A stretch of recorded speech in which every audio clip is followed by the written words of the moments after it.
मां कल्याणेश्वरी और गागर बूढ़ी चंडी आज मेरे लिए अवसर है इस पवित्र धरती को श्रद्धापूर्वक प्रणाम करने का। बांग्ला नववर्ष शुरू होने के बाद आज बंगाल में मेरी ये पहली सभा है। नववर्ष में बंगाल में बीजेपी की डबल इंजन की सरकार बनने जा रही है। 4 दोपहर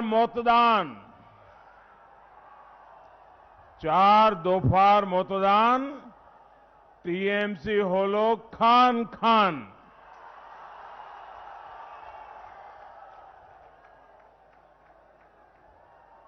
चार दौर का मतदान टीएमसी खंड खंड हो गई। बाकी 4 दोपहर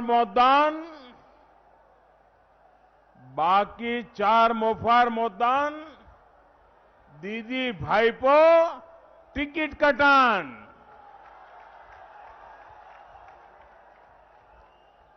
बाकी 4 बार का मतदान दीदी भाईपो का पत्ता साफ। 5वें चरण के मतदान में भी कमल के फूल पर बटन दबा करके भारतीय जनता पार्टी की सरकार बनाने के लिए आज सुबह से बहुत बड़ी तादाद में लोग निकले हैं। बहुत भारी मतदान हो रहा है। मैं अब तक मतदान करने वाले सभी मतदाताओं का हृदय से बहुत बहुत अभिनंदन करता हूं और उनका धन्यवाद करता हूं। साथियों, आसनसोल हो, दुर्गापुर हो, इस पूरे क्षेत्र में बंगाल ही नहीं बल्कि देश के औद्योगिक विकास का प्रमुख केंद्र बनने की क्षमता बहुत पहले से है, हमेशा से है। द्वारकानाथ टैगोर जी, राजेंद्र मुखर्जी, वीरेंद्रनाथ मुखर्जी जैसे अनेक व्यक्तित्वों ने इस क्षेत्र की संपदा को देश की आत्मनिर्भरता के संकल्प रूप में आगे बढ़ाया। साइकिल से लेकर रेल तक, पेपर से लेकर स्टील तक, एल्यूमिनियम से लेकर ग्लास तक, ऐसे अनेक कारखानों में यहां की फैक्ट्रियों में काम करने के लिए पूरे देश से लोग यहां आते हैं। आसनसोल एक प्रकार से लघु भारत है। हिंदुस्तान का हर व्यक्ति यहां एक मिल जाएगा। लेकिन बंगाल में जो सरकारें रही उनके कुशासन ने आसनसोल को कहां से कहां पहुंचा दिया। जहां लोग चाकरी के लिए आते थे, आज यहां से लोग पलायन हो रहे हैं। मां, माटी, मानुष की बात करने वाली दीदी ने यहां हर तरफ माफिया राज फैला दिया है।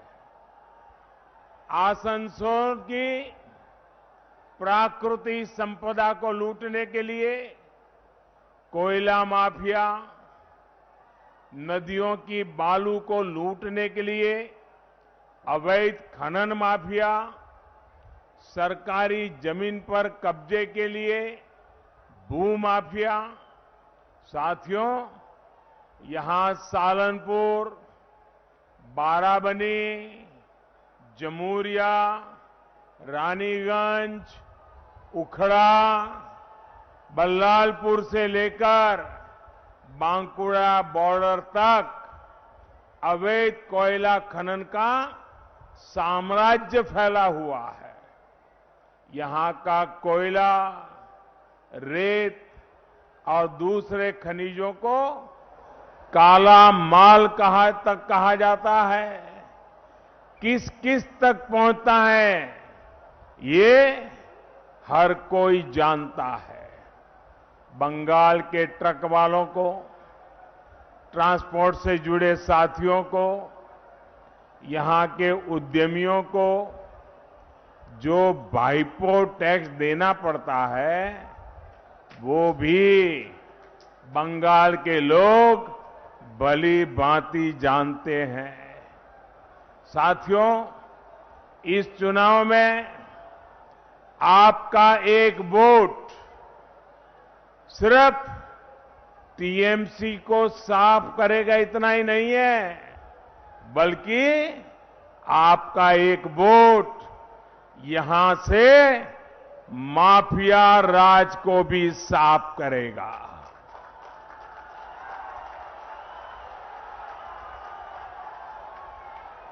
आपको पता है आपकी वोट की ताकत क्या है? आपका एक वोट पूरे माफिया राज को यहां से सफा कर देगा। ये ताकत है आपके वोट की। लेकिन भाइयों बहनों, मैं आज आपको एक शिकायत करना चाहता हूं। करूं? आपके खिलाफ है शिकायत? करूं? बुरा तो नहीं मानोगे ना? लेकिन मेरी शिकायत जरा देखिए। देखिए, मैं यहां 2 बार आया हूं लोकसभा के चुनाव में। जब मैं प्रधानमंत्री बनना था और मैं आपसे वोट मांगने आया था, बाबुल जी के लिए वोट मांगने आया था, लेकिन पहले जब आया तब तो मेरे लिए वोट मांगता था। फिर भी 1/4 लोग भी नहीं थे सभा में। आज चारों तरफ मैंने ऐसी सभा पहली बार देखी है जी, पहली बार देखी है। अब बताइए, मेरी शिकायत मीठी है कि कड़वी है? आज आपने ऐसा दम दिखा दिया है, ऐसी ताकत दिखा दी है। मैं जहां देख सकता हूं मुझे लोग ही लोग दिखते हैं, बाकी कुछ दिखता ही नहीं है। क्या क्या कमाल कर दिया आप लोगों ने। लेकिन आगे का काम बहुत महत्वपूर्ण है, और वो है वोट देने के लिए जाना, वोट देने के लिए औरों को ले जाना। करोगे? पक्का करोगे? सब लोग करोगे? देखिए, तभी यहां से ये माफिया राज समाप्त होगा। ये माफिया शाही तभी समाप्त होगी। और भाइयों बहनों, मैं बंगाल में जहां गया हूं, यही माहौल है। और उधर क्या है? दीदी, ओ दीदी,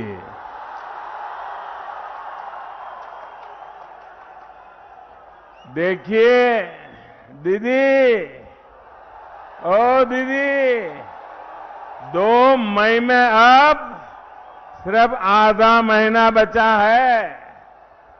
आधा चुनाव हो चुका है। सिर्फ कुछ दिन और कोयला धुले, मोयला जाए ना। भाइयों और बहनों, सोनार बांग्ला के संकल्प के साथ बीजेपी सरकार यहां आपकी हर मुश्किल कम करने के लिए काम करेगी। बंगाल में कानून व्यवस्था का राज स्थापित किया जाएगा। कानून के राज में यहां नए उद्योग लगेंगे, बंगाल में निवेश बढ़ेगा। बीजेपी सरकार में हर कोई अपना काम करेगा। आपके जीवन में टीएमसी के तोलाबाजों की जो घुसपैठ हुई है, उसे जीरो कर दिया जाएगा, दूर किया जाएगा। पुलिस अपनी जिम्मेवारी निभाएगी, अपना काम करेगी। राज्य सरकार के अलग अलग विभाग अपना जन सेवा का दायित्व निभाएंगे, अपना काम पूरा करेंगे। प्रशासन अपनी जिम्मेवारियों को निभाते हुए जनता जनार्दन की अपेक्षाओं को पूरा करने के लिए दिन रात काम करेगी और सरकार अपनी जिम्मेवारियों को पूरा करने के लिए काम करेगी। और बीजेपी का कार्यकर्ता मैं आपको विश्वास दिलाता हूं, आपकी सेवा में हरदम खड़ा रहेगा। और इसमें जो भी खेला करने की कोशिश करेगा, उस पर कानून के तहत उतनी ही सख्त कार्रवाई भी होगी। भाई और बहनों, दीदी ने बीते 10 सालों में विकास के नाम पर आपके साथ विश्वासघात किया है। विकास के हर काम में, हर काम के आगे दीदी दीवार बन के खड़ी हो गई, दीवार बन के खड़ी हो गई। केंद्र सरकार ने 5 लाख रुपए के मुफ्त इलाज की सुविधा दी, तो दीदी दीवार बन गई। केंद्र सरकार ने शरणार्थियों की मदद के लिए कानून बनाया, तो दीदी इसका भी विरोध करने लगी। केंद्र सरकार ने मुस्लिम बहनों को 3 तलाक से मुक्ति के लिए कानून बनाया, तो दीदी फिर आग बबूला हो गई। केंद्र सरकार ने किसानों को बिचौलियों से मुक्त करने वाले कानून बनाए, तो दीदी विरोध में उतर आई। केंद्र सरकार ने किसानों के बैंक खातों में सीधे पैसे ट्रांसफर करने शुरू किए, तो दीदी ने इससे भी किसानों को वंचित रख दिया। साथियों, बंगाल को विकास रोकने वाली नहीं, डबल इंजन की सरकार चाहिए, डबल इंजन की सरकार। बंगाल की बीजेपी सरकार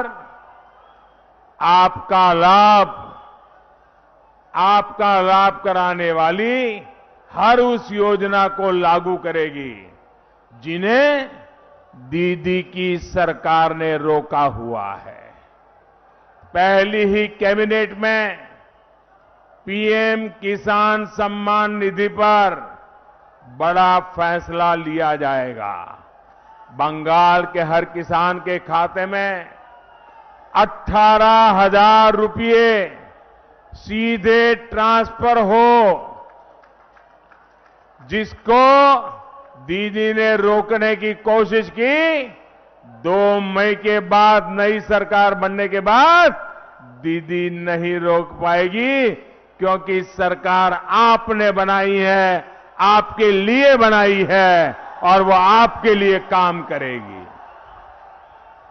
भाई और बहनों, आप मुझे बताइए, दीदी को अगर आप लोगों के दुख दर्द की परवाह होती, तो क्या वो आपकी भलाई के, आपके हित वाले कामों को रोकने का काम कभी करती क्या? ये रुकावटें डालती क्या? दीवार बनती क्या? दीदी को अगर आपकी तकलीफ की चिंता होती, तो क्या वो तोलाबाजी होने देती क्या? तोलाबाजी होने देती क्या? जरा इधर से जवाब दीजिए, तोलाबाजी होने देती क्या? सिंडिकेट को आगे बढ़ाती क्या? सिंडिकेट को आगे बढ़ाती क्या? कट मशीन मनी वसूलने देती क्या? कट मनी वसूलने देती क्या वो? साथियों, दीदी अपने अहंकार में दीदी इतनी बड़ी हो गई है कि हर कोई उन्हें अपने आगे छोटा दिखता है।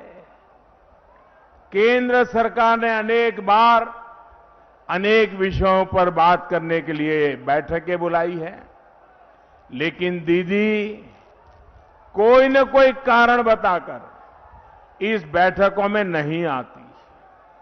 जैसे कोरोना पर पिछली 2 बैठकों में बाकी मुख्यमंत्री आए, लेकिन दीदी नहीं आई। नीति आयोग की गवर्नेंस काउंसिल की बैठक हो, बाकी मुख्यमंत्री आए, लेकिन दीदी नहीं आई। मां गंगा की सफाई के लिए देश में इतना बड़ा अभियान शुरू हुआ, लेकिन दीदी उससे जुड़ी जो बैठक होती है उसमें भी नहीं आई। 1-2 बार न आने को तो समझ में आता है साथियों, लेकिन दीदी ने यही तरीका बना लिया है। दीदी बंगाल के लोगों के लिए कुछ देर का समय नहीं निकाल पाती, ये उन्हें समय की बर्बादी लगता है। और जब दीदी के तोलाबाज कोरोना के दौरान भेजे गए राशन को लूटते हैं, तो वो उन्हें खुली छूट देती है। केंद्रीय टीमें चाहे सहयोग के लिए आए या फिर करप्शन की जांच के लिए, दीदी उनको रोकने के लिए पूरे संसाधन लगा देती है। दीदी केंद्रीय वाहिनी ही नहीं, सेना तक को बदनाम करती है। राजनीति के लिए झूठे आरोप लगाती है। दीदी खुद को देश के संविधान से ऊपर समझती है।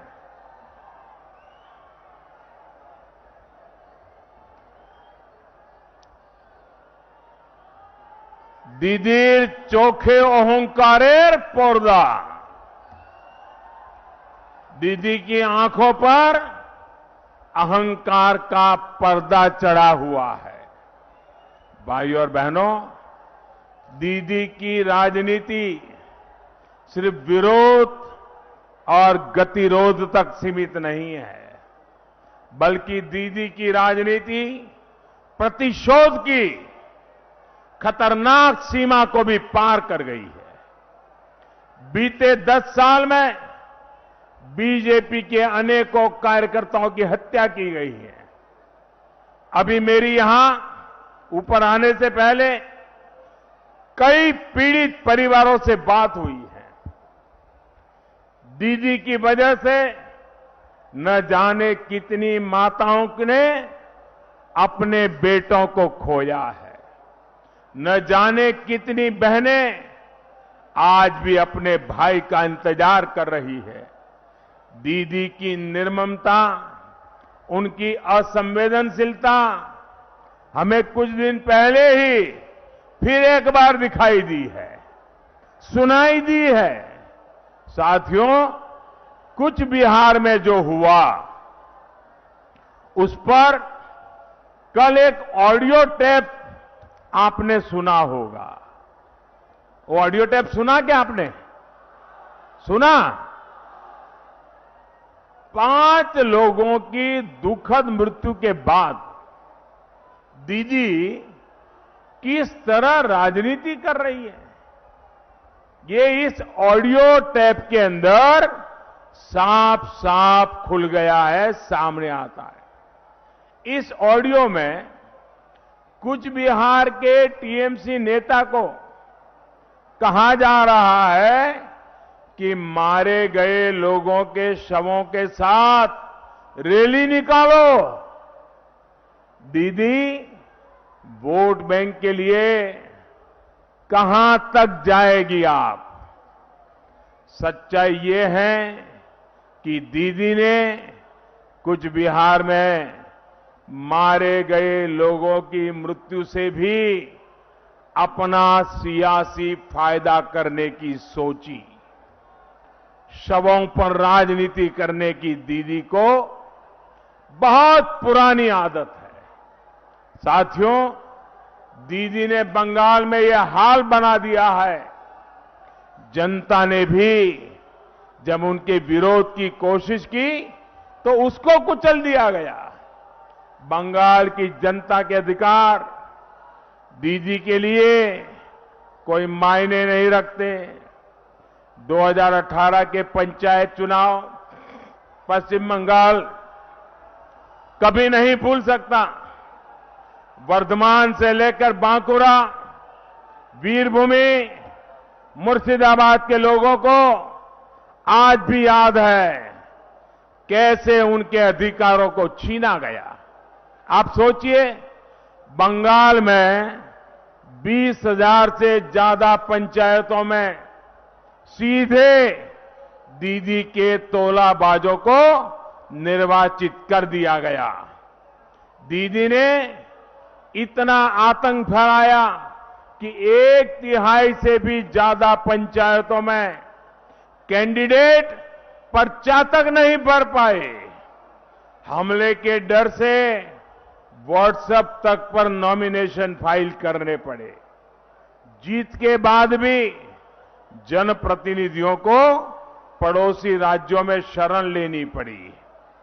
लोकतंत्र के इस अपमान से, लोकतंत्र को इस तरह कमजोर किए जाने से सुप्रीम कोर्ट तक में नाराजगी जताई।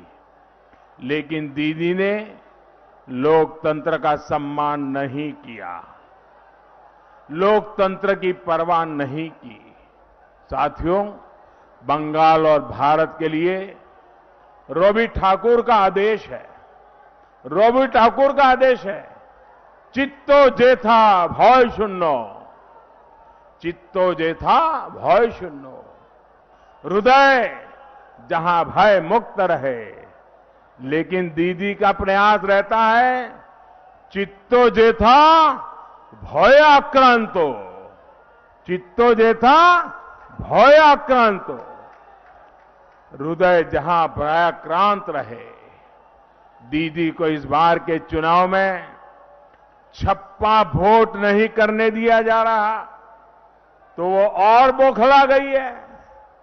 दीदी की गुंडागिरी, मस्तानगिरी का खेला नहीं करने दिया जा रहा है तो दीदी बौखला गई है। दीदी द्वारा हर पैंतरा आजमाया जा रहा है ताकि बंगाल के लोगों को वोट देने से रोका जाए।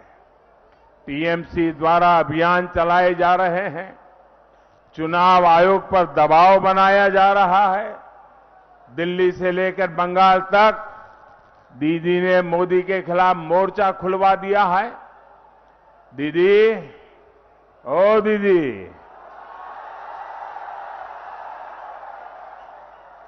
दीदी, ओ आदरणीय दीदी, आप जितनी चाहे साजिशें कर लीजिए, जितनी चाहे कोशिशें कर लीजिए, इस बार आपकी साजिश बंगाल के लोग खुद ही नाकाम कर रहे हैं।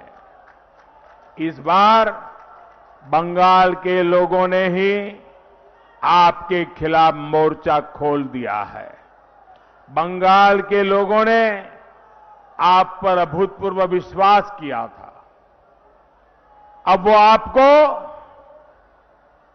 हमेशा हमेशा के लिए एक ऐसा सर्टिफिकेट देने वाली है बंगाल की जनता इस चुनाव में, जो आप जीवन भर घर में लटका करके रख सकती हो।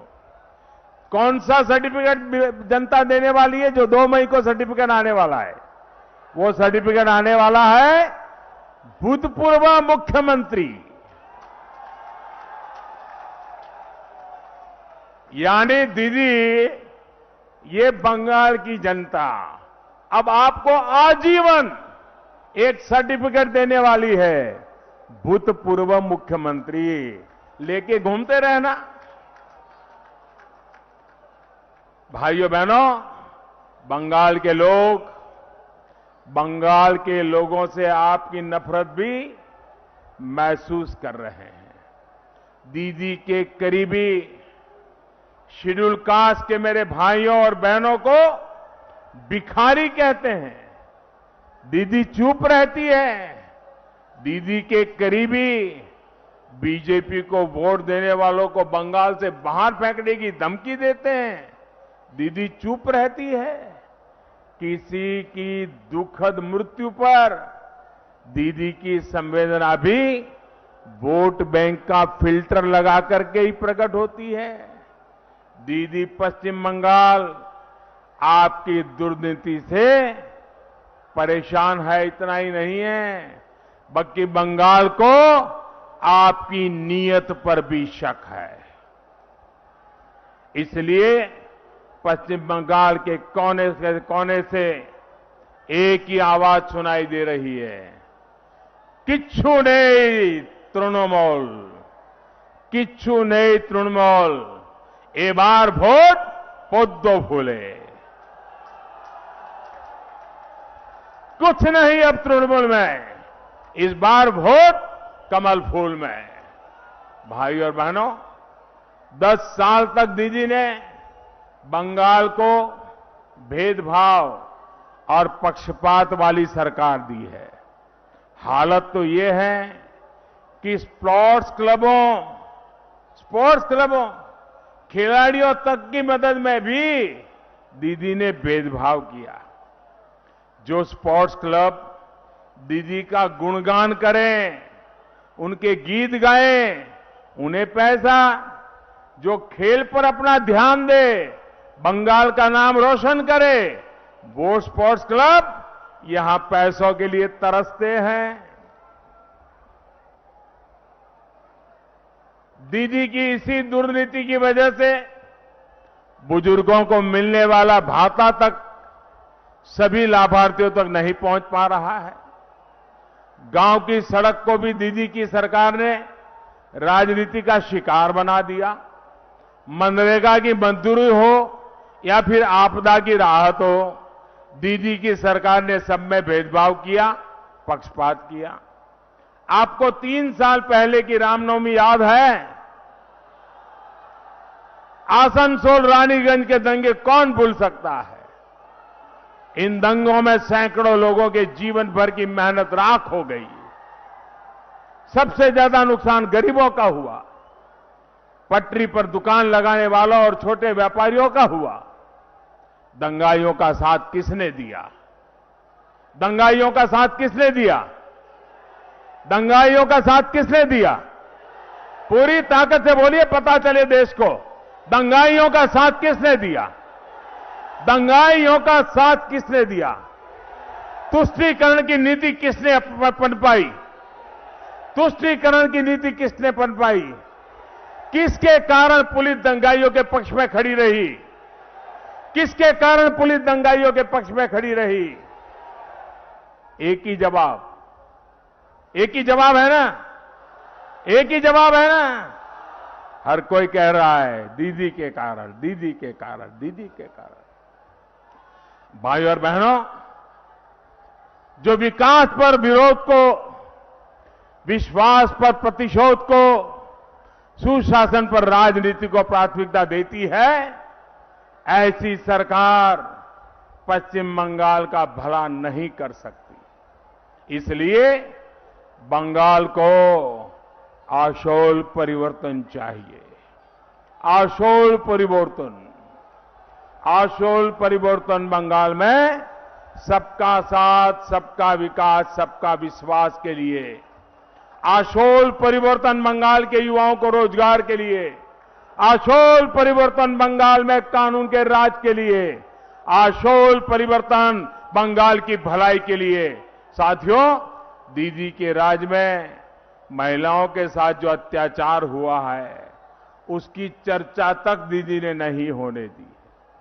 राज्य सरकार के आंकड़े छिपाकर महिलाओं पर अत्याचार की खबरों को दबाकर दीदी ने सबसे बड़ा खेला बंगाल की महिलाओं के साथ ही किया है।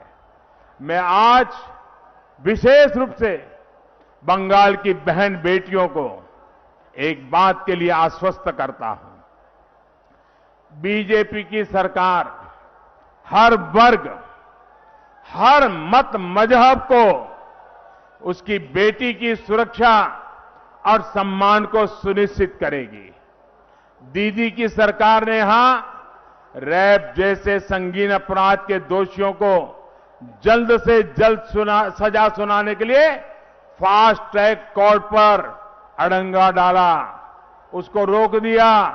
देश भर में ऐसी 1000 अदालतें खोली जा रही हैं, लेकिन दीदी ने बेटियों को न्याय दिलाने वाली ऐसी एक भी अदालत खोलने नहीं दी।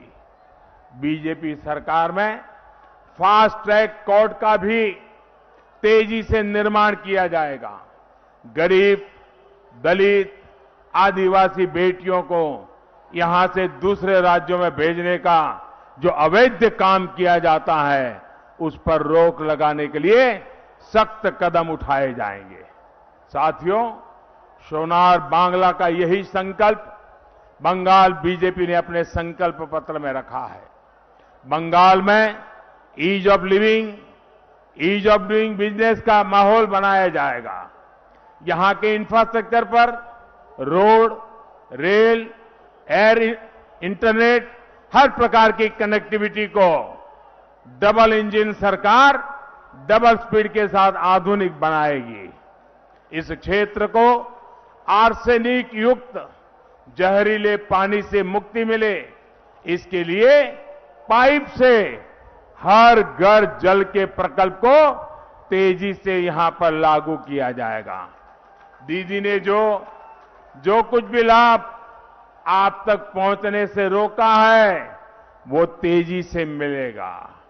डबल इंजन की सरकार में डबल बेनिफिट और डायरेक्ट बेनिफिट मिलेगा।